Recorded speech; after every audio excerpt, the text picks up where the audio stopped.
Once upon a time, in the vibrant village of Umu-Oji, where the river sparkled like diamonds and the drums beat in time with the people's heart, there lived a young man named Obi.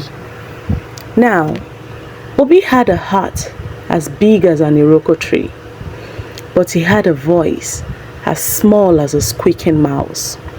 He was clumsy, shy, and whenever he tried to speak to the village council, he would stutter, trip over his own ropes, and knock over the yam stacks.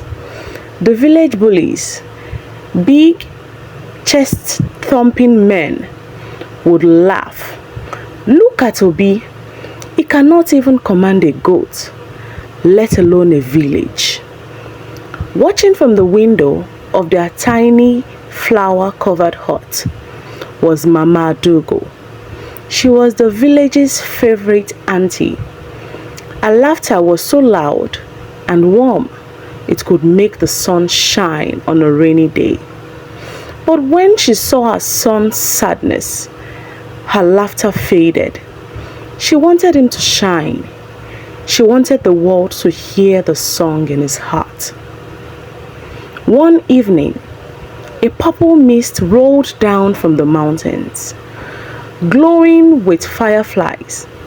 It was the night of the Moonlight Market, a magical place that appeared only once every 7 years. Determined to help her son, Mama Adugo wrapped her shawl tight and marched into the mist. The market was a wonderland. Floating stalls sold bubbled courage that bubbled pink, and jars of wheat that sparkled like stars. At the very end of the market sat the collector, a flamboyant spirit with a mask that changed expressions and a cloak made of shadows.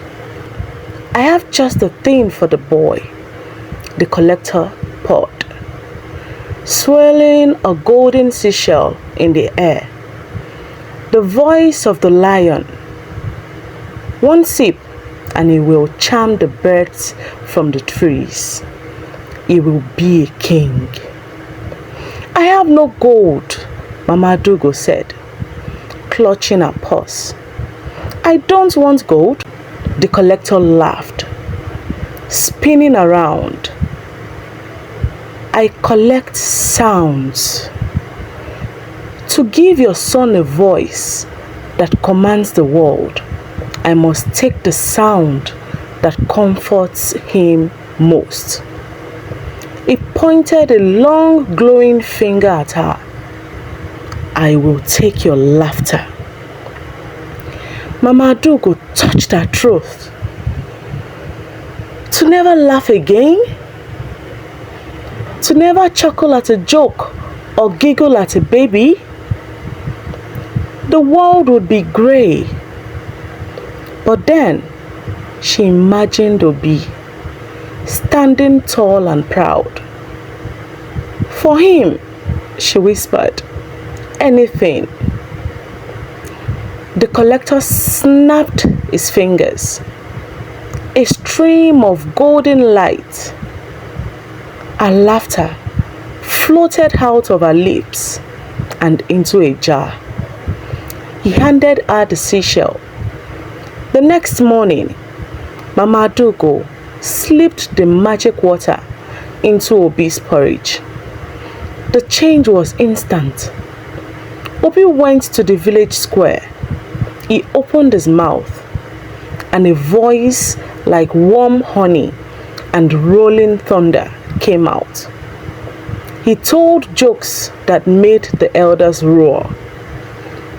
He gave speeches that made the warriors weep.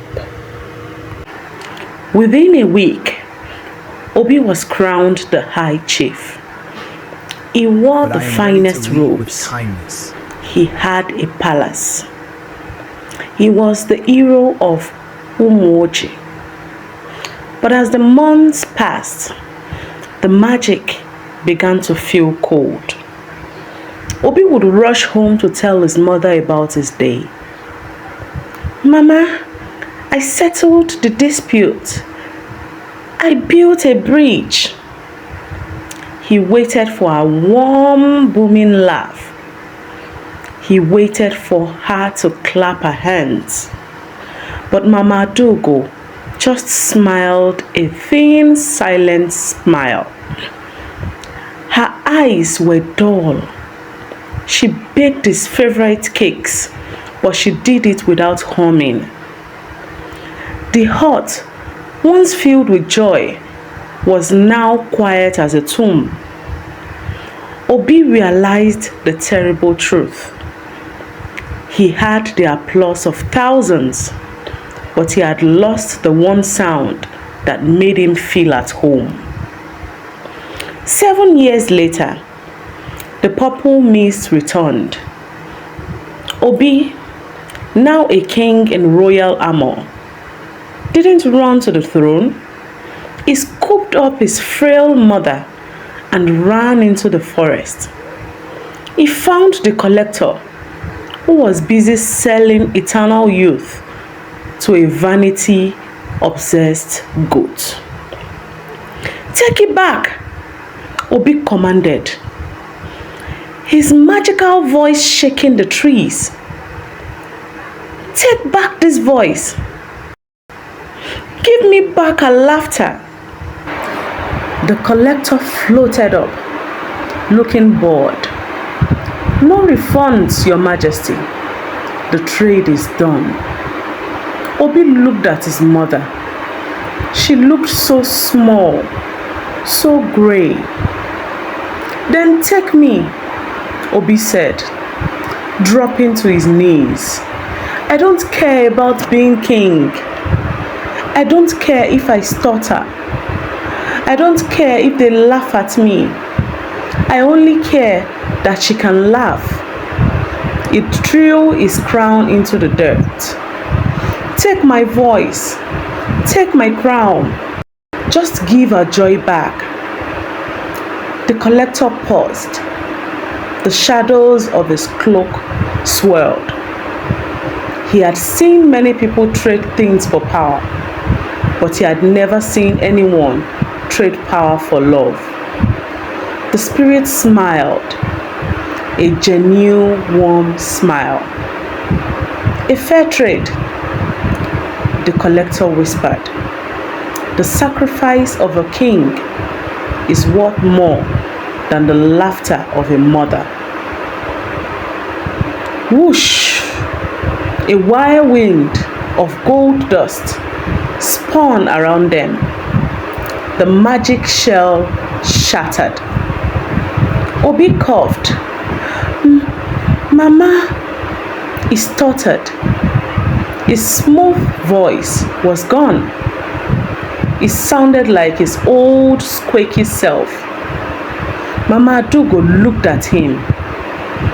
Her eyes sparkled with sudden light. Her chest heaved.